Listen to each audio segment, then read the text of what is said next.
You don't just want to hit them with SpongeBob, you want to hit them with Patrick too. SpongeBob Hospital, Patrick Cemetery. Send them there, right next to Smitty, Warben, Jägerman, Jensen. But I had some people asking me about the best stretch for high kicking. Now for me, I love squatting. It's not even an exercise. Just resting in this position throughout the day has really powerful effects.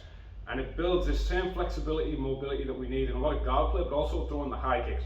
Bringing our knee up to our chest when we're throwing a big knee, when we're throwing a high kick, when we're throwing a big push kick, big front kick to the face, all of that lovely stuff. But I had some people asking, okay, I can do this full squat, but still can't do a high kick because my mobility in my groin, my hamstrings is limited.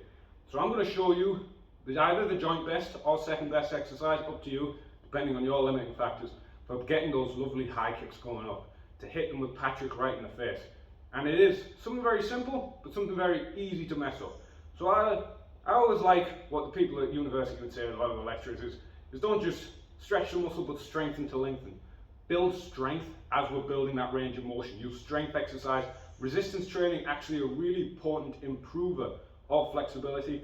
Strengthen to lengthen. We don't want to just build a range of motion that we've got no control of and no strength in. We're allowing our joint to enter a range of motion where there's no strength, it's more likely to be injured. We want to be strong through the full range of motion. So we're going to build strength as we do it. Easy exercise to mess up, but it's nice and simple. We either call it a Cossack squat or a side lunge. So I can either set my feet wider than shoulder width, squat down Shawn Michaels style here, from side to side, giving it a bit of that, giving it a bit of sexy boy. Or if I want to increase the speed and the eccentric stress, I can push off, land into this position, push off, land into this position. But very key detail on this, we want to use this to get flexible and mobile for high kicks. So, fuck out of here. We want to use this to get flexible and mobile for high kicks. So it's got to mimic the same rotation that we use on the high kicks. If I turn my feet out and to the side like this is not stretching the adductors and making the same shape and building strength in the same shape that we want. When I throw a kick, when I do this exercise, I want my feet flat, toes facing forward, both SpongeBob, both Patrick flat and toes facing forward. Why is this? So you can see the internal rotation on this side. If I'm throwing a high kick, chances are I want to internally rotate it and bring it over. Especially if I'm throwing one of those Globe Feitosa classic K190s question mark Brazilian kicks where I drag it down. I'm not going to just sweep the side of my leg around and hit them with the side of my shin or my malleolus. I believe that's called the malleolus, the lump on the inside of the ankle. You correct me, I've been hitting the head a lot since I did sports science. But we're not just going to swing our leg around like this. We want to rotate over. And that's what we're getting with this exercise. So we can either do it slow start body weight. You can even start less than body weight. Grab onto something. Grab onto the cage wall. Grab onto the edge of a Stairmaster.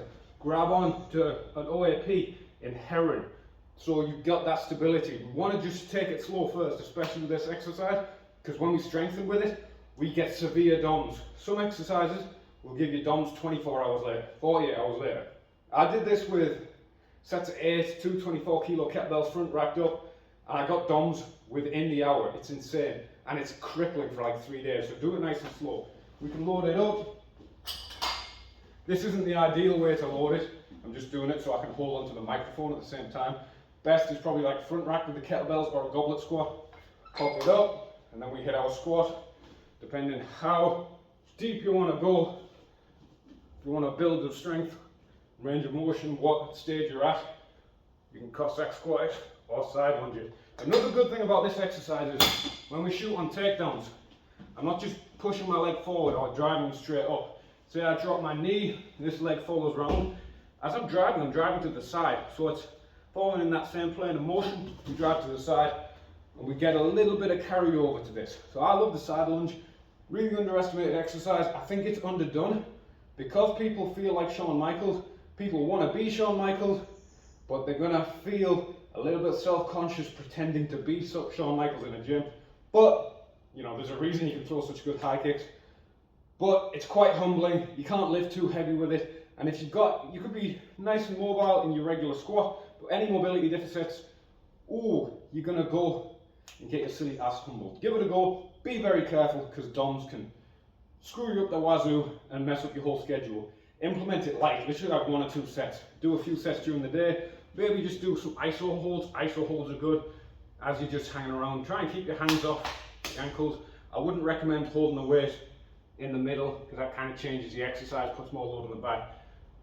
I want that weight down onto the adductors, not hinging me down there. So give it a go.